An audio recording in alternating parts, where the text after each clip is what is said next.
I'm excited for today's video because we're going to talk about the law of reversibility, and I love this law so much. I don't know why I haven't talked about it before. Hi guys, my name is Autumn and I'm here to help you assume the position of who it is that you want to be, because remember, you are the only thinker. Let's get into this video because I'm overly excited about this video. But what is the law of reversibility? The law of reversibility is basically that behaviors can translate into feelings and feelings can translate into behaviors. It is the same thing as light makes heat, but heat also makes light. And ice cubes make water, but water makes ice cubes.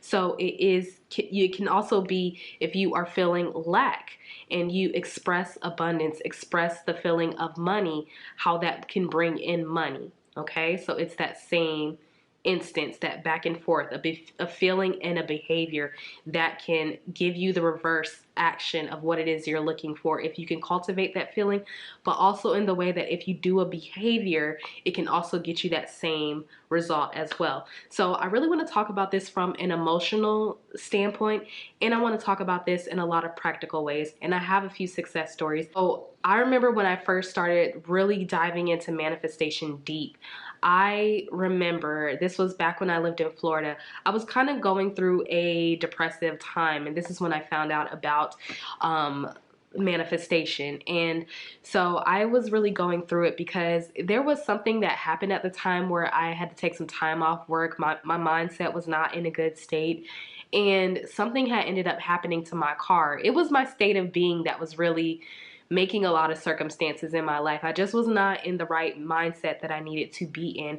And so it seemed like it was one thing after another. Like my focus was money because I needed money to fix my brakes on my car. And at that time, I believe it was $700. Plus I needed to make the car note, and plus I needed to pay rent. I remember it like it was yesterday because I'll never forget like doing this. But I remember one day I knew I had a week and a half left to come up somehow with the money to get my brakes fixed on my car, plus make the car payment, plus pay rent at that time. And I was like, you know what?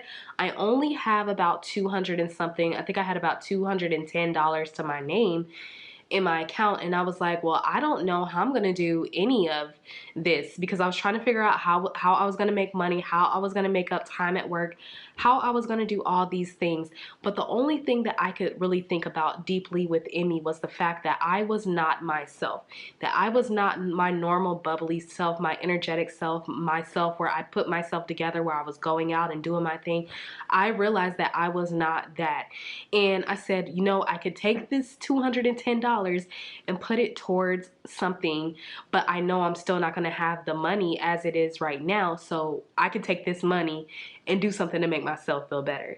And so that's what I did. So I ordered some braiding hair, and it came the next day. I ordered it off of Amazon, and I sat and I did my hair. And then I ended up getting an Uber to the mall, and I bought some makeup. And then I took an Uber to the movie theater, and I met my friend there, and I went all out. I got the drinks, I got food at the movie theater, and I had me a lovely day. And what this really did for me was put me back in that mood of feeling abundant, feeling like myself. And I don't know why I really did any of that. I was just like, you know what, girl? I can't lay in this bed anymore being all upset. I have to actually go out and do something.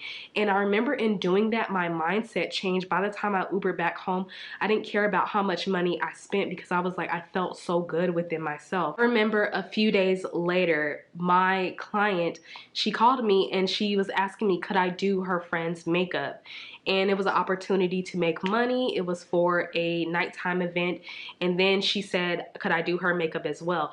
And so I go to her house, I do her friend's makeup. Now, I'm not gonna out this person because this person is very prestigious now, but I did this person's makeup, didn't know who I was doing, but this was a very prestigious person. And this person eventually became my client consistently after this. And she paid me double what I was charging for makeup at that time. So I think I got $250 from her. And then I did my friend's makeup, and that was $100. And then I did another friend that showed up. She wanted her makeup done, and that was $100. And that was just 2 days after I took that money and I spent it on myself to put myself back in the state of abundance. So that happened. And then after that, I got a call again from that same friend, and then she said that her friend was looking for someone to do hair at her salon, and she knew I had experience, and I wanted to get back into a salon so I could eventually start doing makeup full time. And so I went on ahead and I went to the interview because she was like, oh, just go talk to her, see what she says. So I went into this interview, you guys, and I ended up getting, I don't know, it just happened so fast, you guys. I ended up getting a job with this salon, and I did not have to start at the bottom. I ended up starting on the high end. So I was already going to be coming in making a lot of money at this time, you guys. And it just happened all so fast. From me getting back into the state of abundance, I had enough money to get my brakes fixed, and within that week and a half, because we got paid every week at that salon, I had enough money to pay for everything else as well. And it just seemed like it all just flowed naturally as soon as I decided to get myself together and feel like abundance. And so that is the law of reversibility in action, was me actually getting emotionally into the state of abundance by pouring into myself, which caused the chain reaction for all the money that I felt that I was missing to come in and find me. So that is a way to do it emotionally. Now, I'm not saying to go spend your last on doing whatever, but that was the nudge in me. That was the intuition being like, okay, do this. And so I just followed it, and the outcome that I got, like, I couldn't even imagine at that time in my life.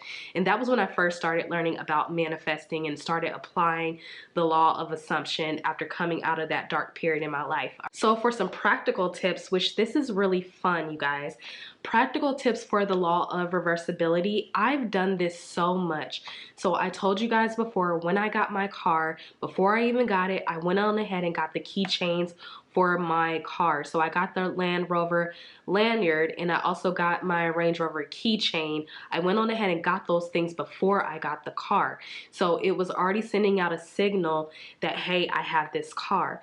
So also I did the same thing too before I moved. I went on ahead and bought a 4-piece wine glass set.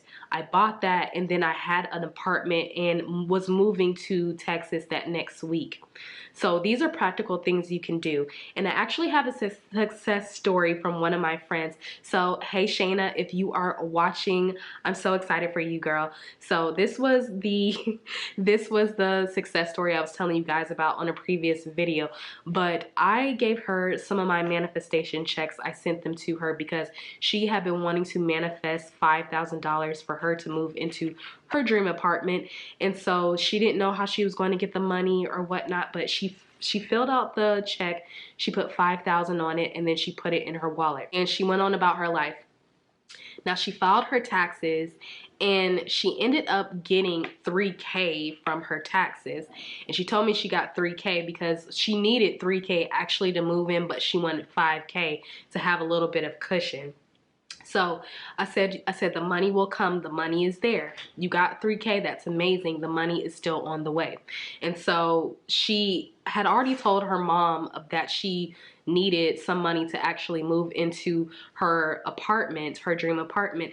But what happened was her birthday just passed last week, and she ended up getting $3,000 from her mom, her dad, and her grandma. They all went together to give her $3,000 that she needed. So she actually ended up with $6,000, you guys.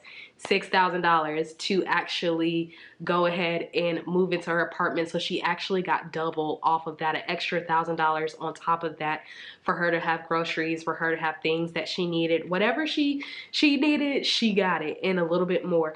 And that is the law of reversibility as well. So actually making the step to move forward. And I've heard this from a lot of people that I've talked to throughout my life. I know people who have decided that they're moving into their dream apartment and they just start getting rid of stuff. They start boxing up stuff. They start moving in like, I know that I'm moving to my new apartment. I know that I'm moving. I know that I'm doing this. I know that I'm doing that. They are doing the behaviors with conviction that are leading to the end results, you guys. So that is the law of reversibility as well, you guys. Actually doing something to show faith, to show conviction in order to move in that way, to call in everything because you're already moving first. Like, this is what's going to happen, all right? So this is one of the things that I like to do, especially when I'm seeking change in my life, when I want something new to appear in my life. I will go get a little something to remind me that I'm already on the way there. I've already bought a few things for a lot of the new things that I am calling in for my life, and I see more and more of how it's drawing nearer and nearer to me the more that I get concrete on having the intention and knowing that it's coming, and then following through on the little physical things that I could do to actually feel like it's already here. So you guys, that is the law of reversibility. Either meeting it with emotion and it will call in the resources or whatever it is that you're looking for to meet you where you're at, or you do the practical thing with conviction and start moving in that direction, and then it will meet you. But either way, you're gonna get what you want. It works both ways, all right? So you guys, if this video helped you, go ahead and let me know down in the description box below. A coaching session, phone call, all those good things is down in the description box below. And remember, you guys, imagination is always on your side, and me too. Bye.